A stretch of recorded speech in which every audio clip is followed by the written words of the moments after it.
In this section, we're going to talk about odds and probability.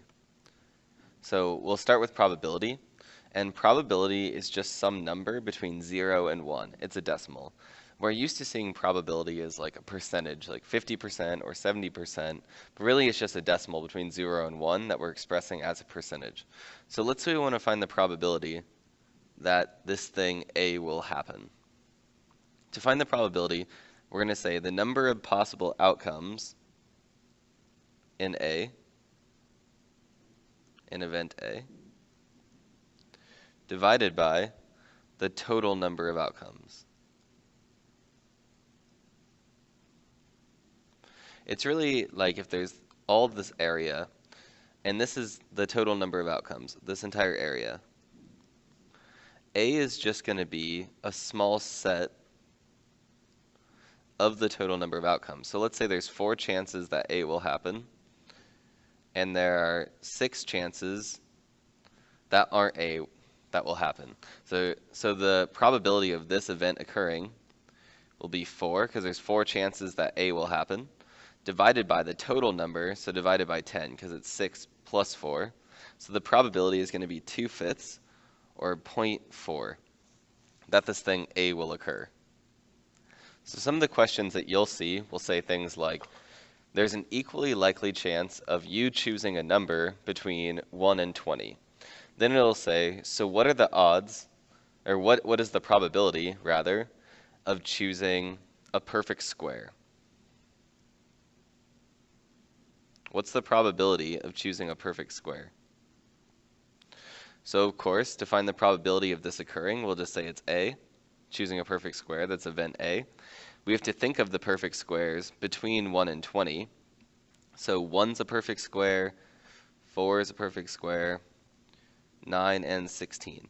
So there's 4 chances of that occurring, and there are 20 numbers total. So the probability of choosing a perfect square is 4 chances over 20, which is 1 in 5, or 0.2. Let's say another example says, what's the probability that you choose a factor of 30? Of course, in order to find this, we need to actually find the factors of 30. So we have 1 and 30, we have 2 and 15, we have 5 and 6, and I think those are the only factors of 30. So the numbers between 1 and 20 are 1, 2, 5, 15, and 6. So that's 5 chances over 20 possible numbers between 1 and 20, 1 and 4, or 0.25. So the probability for this event, we'll call it B. Probability of this thing occurring is 0.25. Now that we've talked about probability, we need to talk about odds. And odds are actually different from probability, but it's actually just a restating of probability. And we can write odds in the form of A and B, so like 3 and 2 odds, or like 5 and 6 odds, like you're used to people saying this. Or we can just say A over B, like 5 over 12, or 5 and 12 is how we read odds. Before we get into the technical side of it, I just want to give you some examples. I really like this description. It says an example of odds to probability. A clinical trial reports that a new drug has odds of 5 to 1 in favor of curing a disease. What is the probability that this drug will cure the disease? Well, here we say that for every 5 times that the drug cures a patient, there's 1 time when it does not. This gives a probability of 5 over 6. We can express that as a decimal. The drug will cure a given patient. So you might be asking yourself, why do we even use odds? Probability is we can always use probability. What's the point of telling people the odds? And it says probability is nice and gets the job done. So why do we have an alternate way to express it? Odds can be helpful when we want to compare how much larger one probability is relative to another. An event with probability 75% has odds of 75 to 25. We can simplify this 3 to 1. This means that the event is 3 times more likely to occur than not occur. All right, let's go back to this chart. It says how to find odds in favor of or odds against an event. When all outcomes are equally likely, the odds in favor of an event A and the odds against an event A are defined as follows. Odds in favor are number of outcomes in A over the number of outcomes not in A. This is a lot different from probability, because remember, probability is number of outcomes in A over the total outcomes.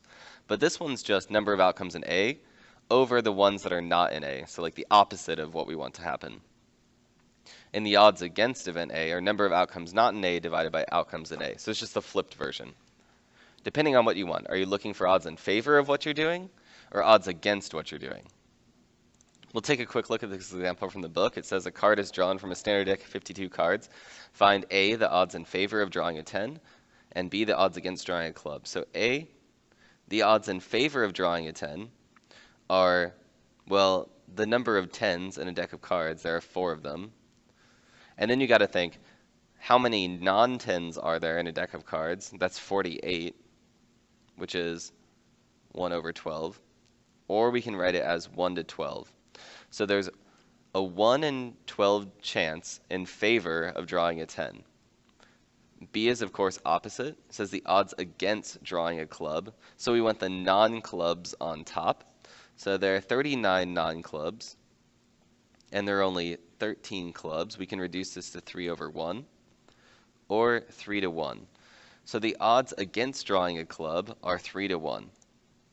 We need to jump back to probability for one last type of problem. You'll see some problems like this on the practice problems as well. And it says, what's the probability of throwing a dart and it landing in 10 points, or something like that.